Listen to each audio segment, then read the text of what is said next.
Bonjour à tous et bienvenue sur notre chaîne YouTube. Aujourd'hui, nous plongeons dans le passionnant domaine de l'automatique, TP MATLAB Simulink. Dans cette vidéo, nous allons initialiser avec MATLAB Simulink. Accrochez-vous, car nous allons plonger directement dans le vif du sujet. Commençons par parler de la fonction de transfert. Vous vous demandez peut-être ce que c'est exactement? Eh bien, en termes simples, la fonction de transfert décrit la relation entre l'entrée et la sortie d'un système dynamique. Comme vous voyez ici, nous allons utiliser la méthode numérateur et dénominateur. Et ici la forme des pôles et des zéros. Et puis, on obtient les pôles et les zéros de la fonction avec cette méthode. Maintenant, abordons un autre aspect crucial, la réduction des schémas fonctionnels. Imaginez que vous ayez un système complexe avec de multiples composants. Pour simplifier l'analyse et la conception, il est souvent nécessaire de réduire ces schémas à des formes plus gérables. Nous explorerons trois méthodes couramment utilisées, la configuration en série, la configuration en parallèle et la configuration en boucle fermée.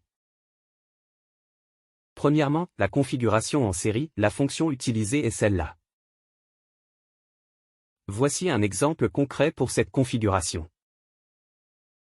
Voici le script. Et voici la commande. Passons à la configuration en parallèle, c'est une méthode dans laquelle les composants sont connectés côte à côte, de sorte que le flux d'entrée est divisé entre les composants avant d'être combiné à nouveau à la sortie. On fait le même exemple pour une configuration en parallèle, il faut juste changer la commande « série » avec la commande « parallèle ». Et voilà le script de cette configuration. Et on exécutait, voilà la commande.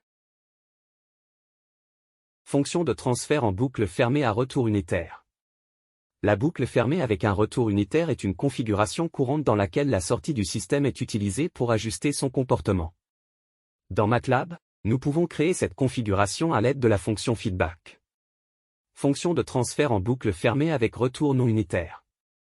Enfin, dans certaines situations, nous pouvons avoir besoin d'une boucle fermée avec un retour non unitaire, où la sortie est comparée à une référence pondérée par une fonction de transfert supplémentaire. Nous pouvons également implémenter cela dans MATLAB en spécifiant la fonction de transfert supplémentaire lors de l'appel à feedback. Maintenant on passe au deuxième TP passionnant portant sur les systèmes du premier et du deuxième ordre. Nous allons explorer 4 cas fascinants, allant de systèmes instables à ceux qui sont stabilisés par un retour unitaire. Dans notre premier scénario, nous avons modélisé un système du premier ordre instable. Voyons comment il se comporte dans Simulink. Passons maintenant au deuxième scénario. Nous avons créé un système du deuxième ordre en boucle ouverte, qui est stable. Observons de plus près son comportement. Dans ce troisième scénario, nous avons rajouté une boucle de rétroaction à notre système du deuxième ordre. Cependant, avec un retour non unitaire, le système devient instable. Analysons ensemble ce phénomène sur Simulink.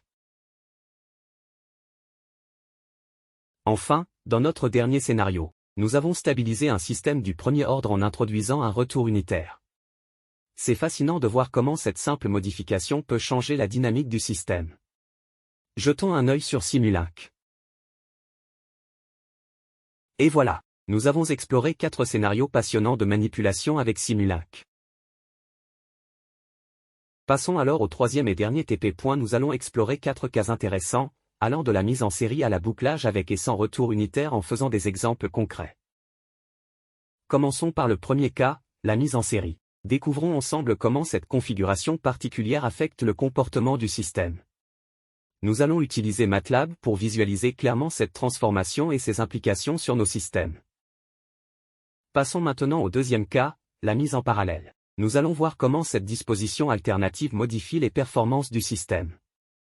À travers une simulation sur MATLAB, nous découvrirons les effets de cette configuration sur nos modèles. Poursuivons avec le troisième cas, le bouclage avec un retour non unitaire. Vous voyez comment cette configuration peut rendre le système instable. Grâce à MATLAB, nous voyons les défis posés par cette situation et comment les surmonter. Enfin, abordons notre dernier cas, le bouclage avec un retour unitaire. Cette fois, nous allons voir comment le retour unitaire peut stabiliser efficacement le système. À travers MATLAB, vous voyez comment cette configuration offre des avantages significatifs en termes de stabilité. Félicitations pour avoir parcouru ces 3 TP passionnants en utilisant MATLAB Simulink. Au cours de ces sessions, nous avons exploré divers aspects de la modélisation et de la simulation de systèmes dynamiques, en nous concentrant sur des concepts clés tels que la manipulation, les fonctions de transfert et bien plus encore.